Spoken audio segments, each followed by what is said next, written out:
Hi friends, it's Joan at 10 Pentacles Tarot, and I'm here today with the second video in my three-part series on dowsing.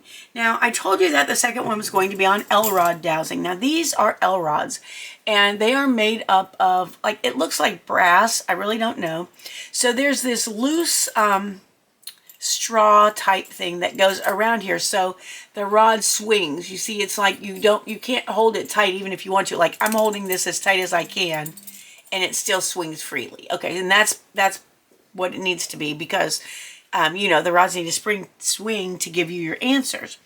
All right, so I've seen lots of books where you can make your own L-rods with a coat hanger, and you know, just curl the end or bend the end, bend this end, and then this, they used even like a plastic straw I've seen some people use, and so that is how that works. And this part needs to be about wide enough, you know, for your hand, like that. All right, so what you're supposed to do is, and you should be able to see how these are working from this angle, okay? Because they're supposed to be either parallel with the ground or slightly pointed down, and right now mine are slightly pointed down. All right, so I'm holding this. I'm not holding any. I'm not controlling their movement at all. So it says, hold the rods at arm's length away from the body, about 9 inches apart. Okay, so that's about 9 inches apart. This improves their sensitivity. It says, remember to keep the rods parallel with the ground or only very slightly downward, okay? Like most skills, your divining skill improves with practice. And I have to be honest with you. My husband is pretty darn good with these rods, these L-rods. I have not had such good luck with them, but let's see what happens. Right now, I've got my finger here, so I'm propping it to be still. So it says, practice holding the rods correctly. It's important to hold them at arm's length to get the sensing field away from the body. And this is what improves the sensitivity. Okay, so they're holding away from my body, and they're moving like crazy. All right, so the rods will only perform well when parallel to the ground or the tips pointing only slightly downward. Don't let the end point upward, or the rods won't be controlled. Okay, well, I'm letting them point downward, and they're not still very controlled. All right, so, all right, they're going cray. All right, so you can find water and minerals. So what you would do with these for that would be to ask the rods to lead you to the target, hold them as described, and walk slowly forward in your search area. When you come to the substance you're looking for, the rods will cross. Once you find the target, step back and repeat the procedure with one rod. It will align to the direction of linear sources, such as water pipes. Okay, so that's kind of cool. So if you get to the point and they'd cross like this, and I'm doing this on purpose, okay? I'm making them cross. So they cross, and then you would take one and you would say, okay, point me in the direction to exactly where that water line is. And then your rod would do that. All right, so then you can find energy fluxes, which is like ghosts. So it says it will help define if someone's in the room with you that you may not see. And this is done by telling the rods either verbally or with your mind what it is you're seeking. That's interesting. You can trace a chi path with feng shui, or for feng shui, and I'm not going to get into that right now.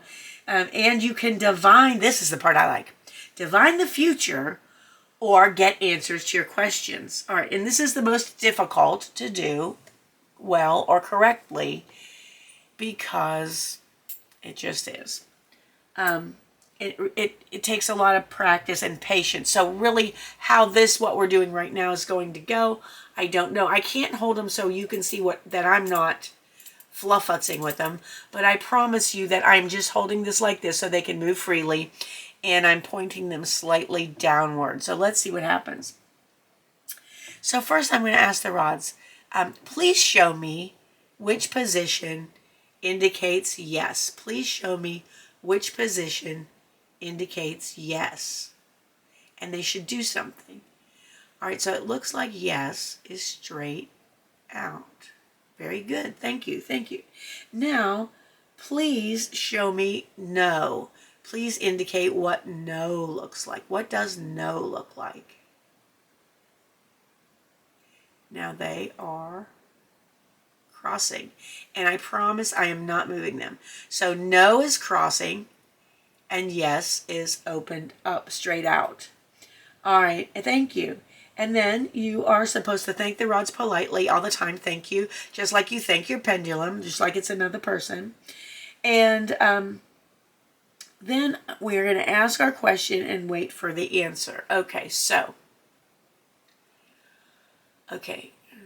Do spirits of my deceased relatives, do the spirits of my deceased relatives often visit my home?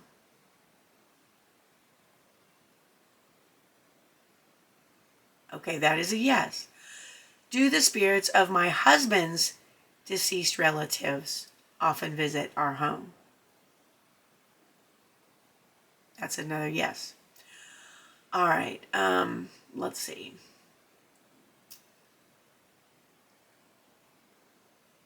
I need to get an answer that I know. I need to ask something that I know the answer to. Okay. Let's see.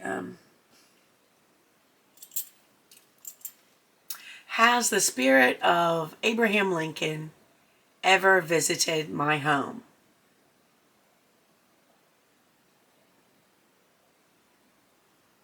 And by golly,